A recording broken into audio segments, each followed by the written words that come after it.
Subscribe करें हमारे YouTube channel को और बेल आइकन को प्रेस करें हमारे लेटेस्ट वीडियोस को देखने के लिए।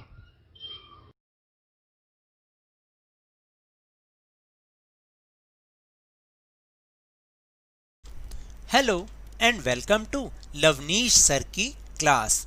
This is Directorate of Education, GNCT of Delhi's worksheet number 9, and it is only for class 7th student.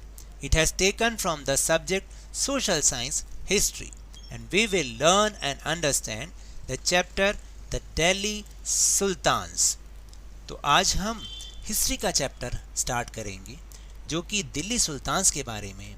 और मैं जानता हूँ कि बहुत सारे स्टूडेंट्स ऐसे होंगे जिन्हें हिस्ट्री थोड़ी सी बोर लगती है। तो बोरियत की बात तो छोड़िए, अगर हम इसे स्टोरी के रूप में सुने, अगर हम इसे एज ए स्टोरी सुने तो हमें इसको सुनने में मज़ा आएगा। मज़ा इसलिए आएगा क्योंकि इससे हमें ये पता चलता है कि वो लोग कैसे रहते थे, कैसे काम करते थे, कैसे बिहेव करते थे। क्या आपको क्यूरोसिटी नहीं होती इस चीज़ को जानने में? मुझे तो बहुत होती है। तो अगर हम इसको स्टोरी फॉर्म में सुनेंगे ना तो आपको बहुत मज़ा आने वाला है। So now let's start and understand with me. Although inscriptions, coins and architecture provide a lot of information, especially valuable are histories, तारीख और तवारीख, written in Persian, the language of administration under Delhi sultans. तो देखिए यहाँ पर क्या बताया गया है कि यद्यपि हमें जो इंस्क्रिप्शन का मतलब होता है रिकॉर्ड्स, कुछ लिखित में कोई चीज़, कॉइन्स, आर्किटेक्चर, जिस तरह से वो अपनी बिल्डिंग्स को बनाते थे, वो हमें बहुत सारी इन्फॉर्मेशन दिल्ली सुल्तान्स के बारे में बताती हैं। यानी हमें हिस्ट्रीज़ को समझने में बहुत हेल्प करती हैं, बहुत वैल्यूएबल है। लेकिन जो तारीख है या तवारीख, तारीख जो होती हैं, एक रिकॉर्ड्स होते हैं जो कि उस समय के लोग, जो उसके कोटियर्स होते थे, अभी आगे हम उसके बारे में पढ़ेंगे, वो लोग लिखते थे। ये पर्शियन लैंग्वेज में होते थे जो कि दिल्ली सल्तनत की ये एक जो एडमिनिस्ट्रेटिव लैंग्वेज होती थी, पर्शियन लैंग्वेज। और दिल्ली सल्तनत के बारे में ये हमें बहुत ही इम्पॉर्टेंट इंफॉर्मेशन प्रोवाइड कराते हैं। अब व्हाट इज़ दिस तवारीख और तारीख? Let's find. The authors of Tawarikh were learned men, just like secretaries, administrators, poets, and courtiers, who both recounted events and advised rulers on governance, emphasizing the importance of just rule. इसका मतलब आप समझ रहे हैं कि क्या होता है? इसका मतलब होता है कि जो तवारीख के ऑथर्स होते थे ना, लिखने वाले जो लोग होते थे, वो बहुत ही लर्नड मैन होते थे, मतलब बहुत ही एजुकेटेड पर्सन होते थे, जैसे secretaries, administrators, poets and courtiers, जो उसके कोर्टियर्स होते थे। वो क्या करते थे? वो सारे इवेंट्स को रिकाउंट करते थे, मतलब उनको रिकैप करके उसको लिखते थे और अपने रूलर्स को एडवाइस भी करते थे। किस चीज़ पर एडवाइस करते थे? गवर्नेंस पर एडवाइस करते थे, और रूल वाली गवर्नेंस पर, मतलब बाय रूल जिस तरीके से चलना होता है उस तरीके से वो गवर्नेंस के लिए उनको एडवाइस करते थे। द ऑथर्स ऑफ तवारीख lived in cities, mainly Delhi, and hardly ever in villages. इसका मतलब ये कि जो ऑथर्स ऑफ तवारीख थे वो क्या थे? वो अक्सर दिल्ली में ही रहते थे, मेनली दिल्ली और सिटीज़ में ही रहते थे, और वो शायद ही कभी विलेजेस में रहे हों। They often wrote their histories for sultans in the hope of rich awards। और आपको बताऊं कि वो जो अपनी हिस्ट्रीज लिखते थे ना, वो केवल और केवल सुल्तान्स के लिए लिखते थे, इस उम्मीद में कि वो उनको बहुत सारा रिवॉर्ड करेंगे, बहुत सारा रिवॉर्ड देंगे।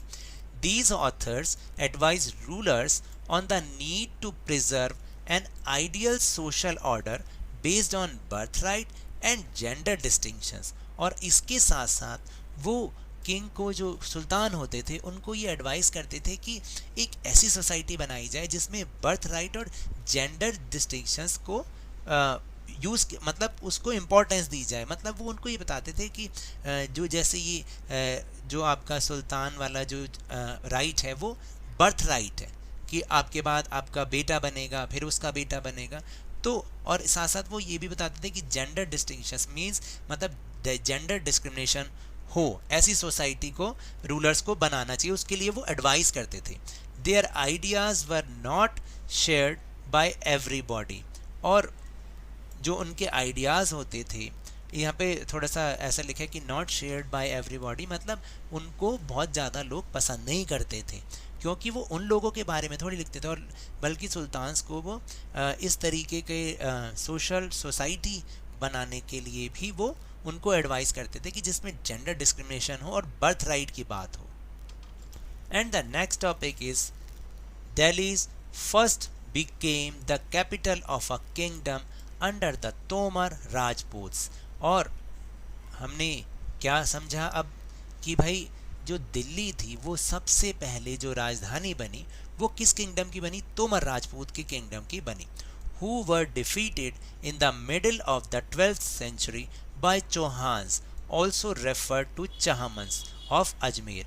और फिर आपको बताऊं कि 12वीं सेंचुरी में 12th सेंचुरी में उन्हें चौहान्स ने, जो कि अजमेर के चौहान्स थे जिन्हें चहमन भी बोला जाता था, उन्होंने इन तोमर जो राजपूत थे उनको डिफीट कर दिया, उनको हरा दिया। It was under the Tomars and Chauhans that Delhi became an important commercial centre. और इन्हीं तोमर्स और चौहान्स की जब उनका रूल था उसमें दिल्ली जो है वो एक बहुत इम्पॉर्टेंट कमर्शियल सेंटर बन गई, यानी यहाँ पर कमर्शियल एक्टिविटीज़ बहुत जोरों शोरों से शुरू हो गई। Many rich Jain merchants lived in the city and constructed several temples. और यहाँ पर बहुत बहुत समृद्ध, बहुत अमीर जैन व्यापारी लोग भी रहते थे जिन्होंने बहुत सारे मंदिरों का निर्माण करवाया। Coins mind here called Dehliwal had a wide circulation. और जो बहुत ज़्यादा चलन में जो कॉइन्स होते थे जिनको देहली वाल कहा जाता था वो भी यहाँ पर ही गढ़े जाते थे, बनाए जाते थे। मिंट का मतलब बनाए जाते थे। The transformation of Delhi into a capital that controlled vast areas of the subcontinent started with the foundation of Delhi Sultanate in the beginning of 13th century। और 13th century के आते आते ये एक ऐसी इम्पॉर्टेंट कैपिटल बन गई दिल्ली सल्तनत के नाम की, जो कि सब कॉन्टिनेंट के एक बहुत बड़े वास्ट एरिया पर कंट्रोल कर रही थी। फिर इसी की साइड में अगर आप देखेंगे तो यहाँ पर एक लिस्ट दे रखी है which is rulers of Delhi Rajput dynasties. और सबसे पहले से शुरू करते हुए तोमर से शुरू करते हुए लास्ट में जब दिल्ली सल्तनत वो बन गई और तुगलक आए, खिलजीज़ आए, तो उन सब की डायनेस्टी के बारे में इस टेबल में लिखा हुआ है, जो कि बहुत ही इंटरेस्टिंग है। अगर आप इसको ध्यान से पढ़ेंगे तो आपको बहुत इंटरेस्ट आएगा इस पूरी लिस्ट को कि कब से कब तक कौन रहा। हालांकि हमें इसे याद करने की ज़रूरत नहीं है, it is just for our information.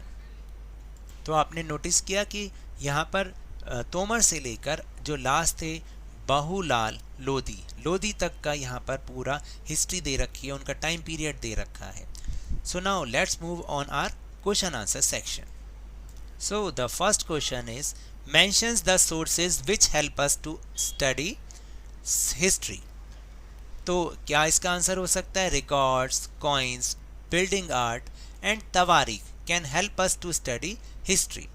The second question is how can the study of तवारीख बी यूजफुल फॉर अस? तो आंसर इज फ्रॉम तवारीख we get written information about the Delhi sultanate because the writer of तवारीख used to be a well-educated person like secretaries, administrators, poets and courtiers who used to narrate events and give advice to the rulers regarding administration।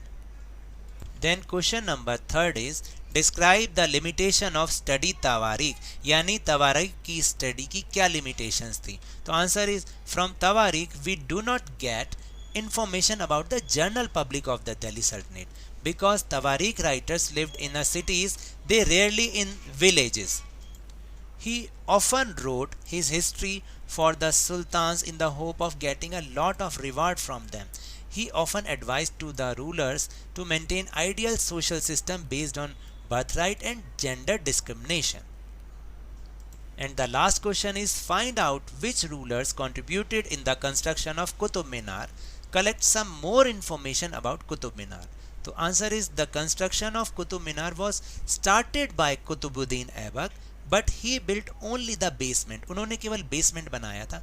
The tower was later built by his successor Iltutmish who built 3 more stories.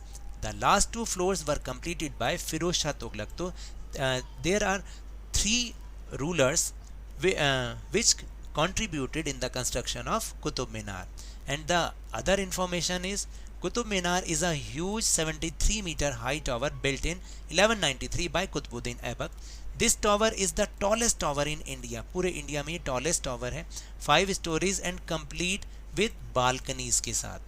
The first 3 stories of Qutub Minar are made of red sandstone, यानी वो लाल बलुआ पत्थर से बना हुआ है. And the last 2 are made of marble and sandstone.